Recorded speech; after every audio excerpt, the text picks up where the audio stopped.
Hello guys, good morning and welcome to my YouTube channel, The Creative Nurse RN. For today's video guys, I'm going to show you my small garden guys. Hindi naman siya masyadong prestigious nga garden.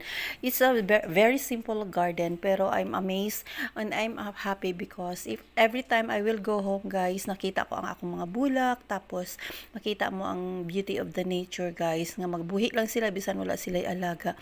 Then it's the time only nga makaalaga ko sa ila guys kung makauli ko after mga 15 days or sometimes 20 days guys.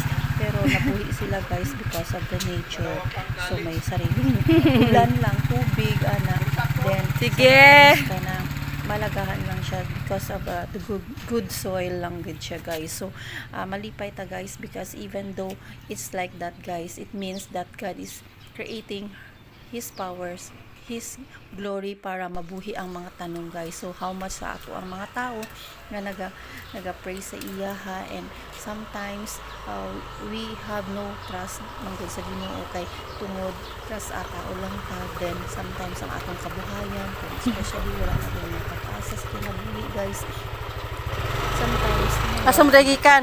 so look at the beauty of the nature guys, and so also the birds and the flowers, mga wildflowers na buhi man po sila guys, kay ginaalagaan ra pud gyapon sila sa nature og sa ato ang Ginoo guys. So dapat inana pud ta guys, dili ta malisang, dili ta pud kaayo kanang mag-isip nga wala tay pag-asa sa atong kinabuhi tungod kay wala tay kwarta, wala tay trabaho guys. So ning kamot lang guys because God will do the rest. Inana man gyud daw. So kinakita man ning kasog, tapos ang the rest of that isalig na lang nato sa Ginoo. And every time na mangita tag trabaho, mangita ta og kabuhayan guys, magpray gyud ta sa Ginoo nga Lord, tabangi ko sa ako ang karon sa akong interview, for example inana, o sa akong trabaho nga maging okay lang, wala may mga samot, ang tanan nga inani ikaw nagapatunga o nagahatag sa ato asang grasya, sa amo asang grasya para mabuhi kami ining kalibutan Lord. Kay every time gyud nga naatay kwan Ginoo nga ginapangayo sa Ginoo, naabang gyud nay hatag sa ato. Sometimes it will be late pero ihatag niya guys. Based on my experience, inana gyud akong naaguman guys. Kay we are just kumbaga poor lang kami pero we are an Adventist na pray good para sa kinahanglan nato sa Ginoo. Ayaw kabalaka na ang Ginoo para makatabang sa ato.